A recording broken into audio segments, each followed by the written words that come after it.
आज की कहानी है पैसा और पिता। एक समय की बात है, एक छोटे से कस्बे में मगन नाम का आदमी रहता था। मगन अपने घर में बेटे और पत्नी के साथ रहता था। मगन गरीब था, इसलिए वह दिन रात अपने परिवार की जरूरतें पूरी करने में लगा रहता था। वह हर हाल में बेटे और पत्नी की खुशी चाहता था। मगन एक छोटी सी कंपनी में काम करता था, जहां उसकी आमदनी घर खर्चे जितनी हो जाती थी। लेकिन फिर भी मगन कंपनी वाला काम खत्म करके दूसरी जगह जाया करता था, ताकि कुछ पैसे और कमा सके। काम में व्यस्त होने से वह अपने परिवार को समय नहीं दे पाता था। मगन 24 में से 15 घंटे घर से बाहर काम में निकाल देता था। रात को देर से आता और सुबह जल्दी जाता था। इस तरह कुछ दिन बीतते गए। एक दिन मगन की पत्नी ने उससे कहा कि आप पूरे दिन काम करते हैं और हमें समय नहीं देते हैं। वैसे भी हमारा खर्चा आराम से निकल जाता है, तो आप इतनी मेहनत क्यों करते हो? हमारे पास जितना है उसी में हमें खुश रहना चाहिए। चलिए आज हम तीनों कहीं घूमने चलते हैं।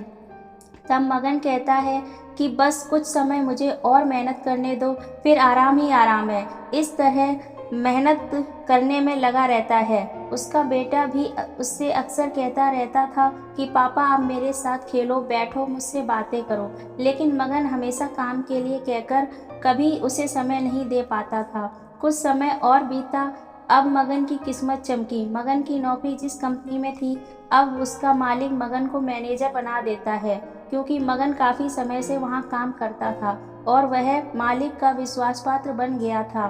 मैनेजर बनने के बाद मगन बहुत अमीर हो गया। उसकी आमदनी अच्छी खासी थी। अब वह कुछ भी खरीद सकता था। उसकी गिनती धनी लोगों में होने लगी। पत्नी और बेटा बस एक बार कोई चीज मांग लेते तो वह तुरंत हाजिर कर देता था। एक दिन बेटा और पत्नी दोनों मगन से बहुत ज्यादा जिद करते हैं कि वे तीनों समुद्र के किनारे घूमने चलें। मगन कहता है ठीक है, आज चलेंगे, लेकिन मुझे कंपनी में थोड़ा काम है, इसलिए तुम दोनों समुद्र के किनारे पहुंचो, मैं सीधा कंपनी से काम खत्म करके पहुंचता हूँ। पत्नी और बेटा दोनों वहां चले जाते हैं। तभी समुद्र में बहुत बड़ी सुनामी आ जाती है और आसपास के लोगों को भी वहां ले जाती है।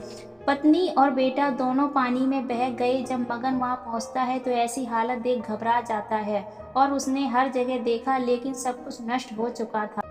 उसे यकीन हो गया कि उसकी पत्नी और बेटा भी बह गए। वो जोर जोर से रोने लगा और पत्नी की बात को याद करने लगा कि हमारे पास जितना है उसी में खुश रहना चाहिए और अपने परिवार के साथ खुशी के नए पल बनाने चाहिए, ताकि हम उसे हमेशा अपने दिल में संभाल कर रख सकें। पैसों का क्या है, कभी होंगे तो कभी नहीं होंगे। दोस्तों, आपको हमारी कहानी कैसी लगी हमें कमेंट करके ज़रूर बताएं। अगर कहानी पसंद आई हो तो एक लाइक करें, शेयर करें और हमारे चैनल को सब्सक्राइब करें।